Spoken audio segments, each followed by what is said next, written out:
بسم اللہ الرحمن الرحیم اعوذ باللہ من الشیطان الرجیم بسم اللہ الرحمن الرحیم وبہ نستعین۔ ہماری گفتگو لمعہ ششم کے بارے میں ہے۔ لمعہ ششم میں پھر ہماری گفتگو چوری کے بارے میں تھی۔ پھر چوری میں بھی کافی سارے ابحاث پڑھ کر آئے۔ جو مال چوری ہوگا جس کی وجہ سے ہاتھ کٹے گا کہتے وہ ربع دینار جتنا ہونا چاہیے، اور بھی اس کے شرائط تھے۔ آج فرماتے کہ اس مسئلے میں کچھ اقوال نادرہ ہیں۔ اقوال نادرہ کا مطلب یہ ہے کہ ایسے اقوال ہیں کہ جس کے قائل زیادہ نہیں ہیں۔ خیر، وہ اقوال نادرہ کیا ہے؟ ایک قول یہ ہے کہ 1 دینار جتنا اگر چوری والا مال ہے تو ہاتھ کٹے گا ورنہ نہیں کٹے گا۔ چلے یہ 1 دینار پہ چلا گیا۔ پھر دوسرا قول یہ ہے کہ خمس دینار ہوگا۔ پہلے جو مشہور قول وہ ربع دینار یعنی کہ آپ 25% 1 دینار کے، اور یہ خمس میں یعنی 20% 1 دینار کے۔ اور تیسرا قول یہ ہے کہ 2 درہم، درہم چاندی کے پیسوں کو کہتے ہیں کہ 2 درہم چوری کرے یا جو چیز چوری کرے اس کی قیمت 2 درہم کے برابر ہو تو اس کا ہاتھ کٹے گا۔ بہرحال فرماتے ہیں کہ اس قسم کی بہت ساری جو ہے کیا ہے وہ اقوال اور قائل بھی ان کے ہیں اکا دکا علماء، لیکن صحیح احادیث پہلے پہ دلالت کرتی ہیں، یعنی ربع دینار پہ دلالت کرتی ہیں۔ پھر اگلا مسئلہ ایک اس طریقے سے بیان کرتے ہیں کہ اس نے جو چیز چوری کی ہے وہ ربع دینار نہیں ہے، وہ کوئی زیور ہے جس کا وزن ربع دینار سے کم ہے، لیکن اس کی قیمت کیونکہ اس میں مزدوری بھی ہوتی ہے، ڈیزائننگ وغیرہ ہوتی ہے، وہ جو ہے کیا ہے وہ قیمت اس کے ربع دینار کے برابر ہے، تو اس میں کہتے ہیں بعید نہیں کہ اس شخص کا ہاتھ کٹنا چاہیے۔ پھر فرماتے ہیں کہ جس شخص نے چوری کی اس کو چاہے اس کی قیمت کا پتہ ہو یا چاہے پتہ نہ ہو۔ پھر اگلا مسئلہ یہ ہے کہ جو چور تھا وہ سمجھ رہا تھا کہ یہ ایسے عام پیسے ہیں، مثلا جیسے پیتل کے پیسے ہوتے ہیں یا جو ہے سلور کے پیسے ہوتے ہیں، یہ اس قسم کا وہ سمجھ کے اٹھائے۔ بعد میں پتہ چلا وہ تو سونے کے تھے، یا کبھی وہ سونا سمجھ کے اٹھا رہا تھا بعد میں نکلا کہ وہ سونا نہیں تھا، تو اس میں بھی پھر علماء کا جو ہے کیا ہے وہ اختلاف ہے۔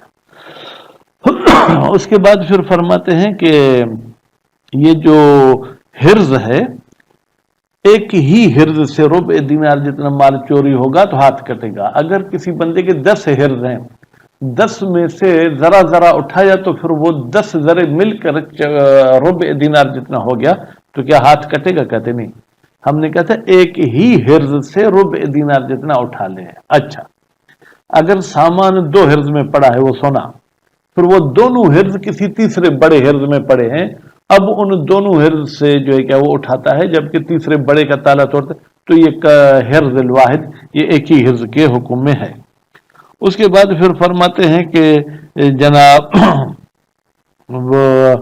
اگر کسی شخص کے پاس امانت رکھی جائے، کسی شخص کے پاس کوئی ادھاری چیز کسی سے لی گئی ہو، کہیں پر مہمان ہو کے گئے ہیں، وہاں پر اگر امین مہمان خیانت کرے تو ان کا ہاتھ نہیں کٹے گا۔ کیوں؟ اس لیے کہ ان کو مالک نے خود اپنے گھر میں آنے کی اجازت دی، تو جب آنا جانا عام ہو جائے گا تو وہاں سے اگر کوئی شخص کوئی چیز اٹھا لے گا تو اس میں اس کا ہاتھ نہیں کٹے گا۔ پھر یہ تھا کہ باپ اگر بیٹے کی چوری کرے تو ہاتھ نہیں کٹے گا، لیکن اگر بیٹا باپ کی چوری کرے تو ہاتھ کٹے گا، ماں بیٹے کی چوری کرے تو ہاتھ کٹے گا، اچھا نانا نواسے کی چوری کرے تو ہاتھ کٹے گا۔ صرف باپ والے مورد میں جو ہے کیا ہے یہ استثناء آ گئی ہے، استثناء کی گئی ہے۔ تو ابھی مسئلت اقوال نادرتن، اور اس مسئلے میں کون سا مسئلہ؟ ہاتھ کے کاٹنے والا، اس میں نادر اقوال ہیں، وہ نادر اقوال۔ اب اقوال جمع کا صیغہ ہے تو یعنی کم از کم 3 قول تو ہونے چاہیے۔ فرماتے ہیں ان میں سے پہلا قول جو ہے کہ اعتبار دینار، 1 دینار کو انہوں نے معتبر سمجھا ہے، خوب۔ اور دوسرا قول جو ہے کیا ہے وہ خمسو، ایسا نہیں ہے کہ ایک دینار اور دینار کا 5واں حصہ، نہیں بھائی، یہ واو جو ہے کیا ہے، گویا کہ پہلے قول پہ تو پہلا قول 1 دینار کا تھا، دوسرا قول جو ہے کیا ہے دینار کے 5ویں حصے کا ہے، تیسرا قول وہ درہمین 2 درہموں کا ہے۔ والاخبار صحیح تو جبکہ صحیح احادیث دلالت کرتی ہیں جناب الاول پہلے قول پر، وہ پہلا قول کیا تھا، ربع دینار، ولا فرق فی ہے، کوئی فرق نہیں ہے اس ہاتھ کٹنے میں ربع دینار کی صورت میں، بین عین ذہب کہ جو چیز اٹھائی ہے وہ خود سونا ہے، وہ غیر ہی یا سونا نہیں ہے، غیر سونا ہے لیکن اس کی قیمت جو ہے کیا ہے ربع دینار تک پہنچ جاتی ہے۔ تو فلو بلغ العین ربع دینار، اس نے جو عین سونا اٹھایا ہے وہ پہنچ جائے ربع دینار تک وزن کے لحاظ سے، لیکن غیر مضروب، اس پر وہ سکہ ٹھپا لگا ہوا نہیں ہے، وَلَمْ تَبْلُغْ قِيمَتُهُ قِيمَةَ الْمَضْرُوب، اور اس غیر ٹھپے والے ربع دینار کی قیمت ربع دینار ٹھپے والے کے برابر نہیں ہے، فلا قطع، تو ہاتھ نہیں کٹے گا۔ پس ربع دینار کے ساتھ ساتھ اس پر سکے دار سکہ بھی ہونا چاہیے، یا اگر سکہ نہیں تو اس کی قیمت سکے والے کے برابر ہونی چاہیے۔ وَلَوْ إِنْ أَكَسَ، اگر معاملہ اس مسئلے کے الٹ ہو جائے، یعنی وہ جو چیز اٹھائی وہ ربع دینار نہیں ہے وزن میں، مثلا بین کانا سدس دینار، وہ 1 دینار کا 6واں حصہ ہے، لیکن مسوغن، وہ بنایا ہوا ہے کوئی زیور کی صورت میں، قیمت ہو ربع دینار، پھر اس مسوغ کی قیمت جو ہے کیا ہے وہ ربع دینار کے برابر ہے، قطع علی الاقوی، تو قول قوی کے مطابق چور کا ہاتھ کٹے گا۔ وَقَضَى لا فرق، قضا یعنی جیسے ہم نے یہ کہا تھا کہ سونا ربع دینار جتنا ہو نہ ہو قیمت ہے تو بھی ہاتھ کٹے گا، اسی طریقے سے کوئی فرق نہیں بین علم میں ہی کہ اس چور کو علم ہو بے قیمت ہی، اس چوری والے مال کا علم ہو، ٹھیک ہے، اور شخص ہی، یا اس کو پتا ہو کہ یہ جو اٹھا رہا ہوں یہی سونا ہے، وہ عدم ہی ایسا کوئی علم نہ ہو۔ فلو ظن المسروق فلسن، اگر چوری شدہ مال کا یہ ظن کر رہا تھا کہ یہ فلس ہے، یعنی عام پیسہ ہے جو سلور سے یا کسی اور چیز سے بنتا ہے، فظہر دینارن، پھر بعد میں پتا چلا یہ تو دینار تھا، او سرق ثوبن، یا چور نے ایک کپڑا چوری کیا، ٹھیک ہے، قیمت و اقل من نصاب، اور اس کپڑے کی قیمت بھی ربع دینار سے کم ہے، لیکن فظہر مشتملن، پھر پتا چلا کہ کپڑے کے اندر کوئی چیز ایسی پڑی ہوئی تھی، علامہ یبلغہ، جو ربع دینار کے برابر پہنچ جاتی ہے، ٹھیک ہے، ولو معہ، اگرچہ وہ جو چیز کپڑے میں لپٹی وہ ربع دینار نہیں ہے، لیکن کپڑے کے ساتھ اگر قیمت کریں تو ربع دینار جتنی ہو جائے گی، قطع علی الاقوی، تو قول قوی کے مطابق ہاتھ کٹ جائے گا۔ کیوں ہاتھ کٹے گا؟ لتحقق کی شرط، اس لیے کہ ہماری شرط یہ تھی کہ اس کی قیمت ربع دینار کے برابر ہونی چاہیے، اور وہ شرط یہاں پر جو ہے کیا ہے پوری ہے جناب۔ اس کے بعد پھر فرماتے ہیں ولا یکدہ عدم القصد الیہ، کوئی شخص کہ جناب چور نے تو قصد نہیں کیا تھا جناب اس کا کہ وہ ربع دینار جتنا مال اٹھائے، کہتے ہیں کوئی قصد کا مداخلت ہی نہیں ہے، لتحقق ہی پھر سر کہتے، اس لیے کہ یہ قصد متحقق ہو گیا چوری کرنے میں، اجمالاً تو اس نے قصد کیا نا کہ یہ چیز اٹھا رہا ہوں، وہ ہوا یہ قصد اجمالی کافن، یہ کافی ہے کہ چور کا ہاتھ کاٹا جائے، ولشہادت الحال، اور کہتے ہیں جو عام حالات دیکھے جاتے چور وغیرہ کے، بِأَنَّهُ لَعَلِمَهُ، اگر اس کو پتا ہوتا کہ کپڑے میں سونا بھی ہے یا کپڑے میں ربع دینار بھی، لقصد، تو یقیناً اس کا قصد کر لیتا، کیونکہ چور تو چور ہے نا، ہمارے سندھی زبان میں کہتے ہیں ککھ جو بھی چور لکھ جو بھی چور، یعنی تنکے کا بھی چور ہے تو 1 لاکھ کا بھی چور ہے۔ وَشَمَلَ اطلاق العبارت، فرماتے مصنف صاحب نے جو مطلق عبارت میں کہا تھا عاقل بالغ چور کا ہاتھ کٹے گا، اخراج نصاب دفعتن و متعددن، کہ بھائی وہ ربع دینار ایک ہی مرتبہ اٹھائے تو بھی اس کا ہاتھ کٹے گا، یعنی بیٹھک میں اور آپس میں گپ شپ میں بیٹھے ہیں، ہاتھ تو یوں لمبا کر کے اس نے 1 دینار کے آدھے جتنا مال اٹھا لیا، پھر 10-15 منٹ کے بعد پھر تھوڑا سا اٹھا لیا، ایسے تھوڑا تھوڑا کر کے اٹھایا تو وہ 1 دینار جتنا ہو گیا، کہتے ہیں کوئی فرق نہیں، تو بھی ہاتھ کٹے گا۔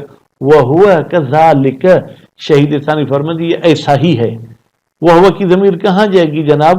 وہ ہوا کی ضمیر جو اطلاع کے عبارت کی طرف جائے گی، الا مع تراخ الدفعات، مگر یہ کہ پہلے دفعے چوری اور بعد والی چوری میں کافی لیٹ ہو، تراخی لیٹ ہو، بحیث ہو اتنی لیٹ ہو کہ لا یعد سرقتن واحدتن، ان دونوں دفعہ مال اٹھانے کو یہ لوگ چوری نہیں کہتے کہ ایک چوری ہے۔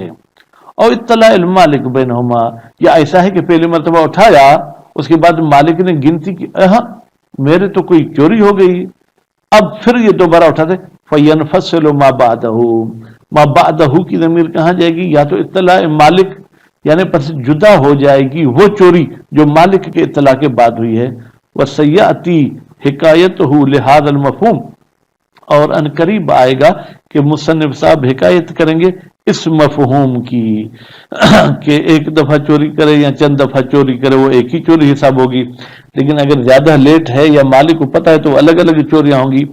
قولاً، لیکن اس میں یہ اپنی فتویٰ نہیں دیں گے، کہتے ہیں ایک قول ہے مؤذناً بعدم اختیارہ، یہ قول کے ذریعے نقل کرنا یہ بیان کرتا ہے کہ مصنف صاحب اس بات کو نہیں مانتا کہ الگ چوری ہوگی۔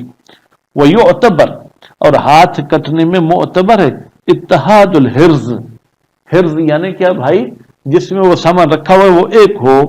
فلو اخرج النصاب من حرزین، اگر 2 حرز سے نصاب اٹھایا جائے، یعنی ربع کا آدھا، یعنی سمن ایک حرز سے اٹھایا، دوسرا سمن دوسرے سے، 2 سمن مل کر ربع دینار ہو گئے، لم یقطع، تو ہاتھ نہیں کاٹا جائے گا، الا، ایک صورت میں 2 حرز پر بھی ہاتھ کٹے گا، یشملہما ثالثون، یہ دونوں حرز کو شامل ہو رہا تھا تیسرا، یعنی دونوں تیسرے میں پڑے تھے، فیکونان فی حکم واحد، پھر یہ دونوں حرز جو ہے ایک ہی حرز کے حکم میں ہو جائیں گے جب تیسرے میں پڑے ہوئے ہیں۔ وکیل لا عبرت بذالک، اور ایک قول کہتے ہیں بھائی ایک حرز کا ہونا معتبر نہیں ہے، کیوں؟ للعموم، آیت السارق والسارقۃ یا والسارق والسارقۃ یہ عمومیت رکھتی ہے، یعنی ایک حرز 2 حرز کی بات نہیں کرتی۔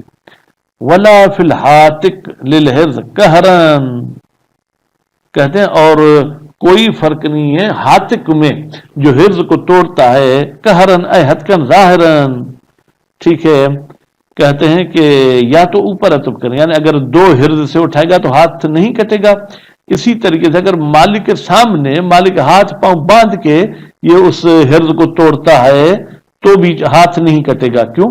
لأنه لا يعد سارقا، اس شخص کو ہم سارق نہیں کہیں گے، بل غاصباً، ہم اس کو کیا کہیں گے جناب؟ غاصب کہیں گے، او مستلباً، یا ہم اس کو مستلب کہیں گے۔ مستلب کا مطلب کیا ہے؟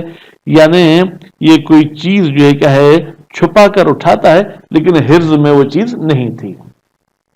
اسی طریقے سے ہاتھ نہیں کٹے گا المستأمن، اس بندے کا کہ جس کو ہم نے امین سمجھا تھا، بالایداء، اور اس پر امانت رکھی تھی، والاعارۃ، یا اس کو ہم نے ادھار پہ کوئی چیز دی تھی، وضیافت، یا ہم نے اس کی مہمانی کے لیے اس کو بلایا تھا، وغیرہا، یا اس کے علاوہ، اور مثلا آپ نے کپڑا درزی کو دیا تھا کہ وہ سلائی وغیرہ کرے، لو خان لم یقطع، اگر ان لوگوں نے خیانت کی، مستأمن نے، درزی نے، مہمان نے، تو اس کا ہاتھ نہیں کٹے گا۔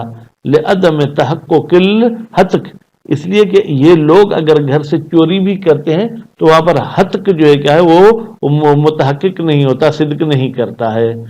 ولا، اور اسی طریقے سے ہاتھ نہیں کٹے گا من سرق، اس بندے کا جو چوری کرتا ہے، میں نے مال ولدہی، اپنے بیٹے کا مال، یعنی باپ کو، وَإِن نَزَلَ، اگرچہ بیٹا جتنا بھی نیچے چلا جائے، کیا مطلب؟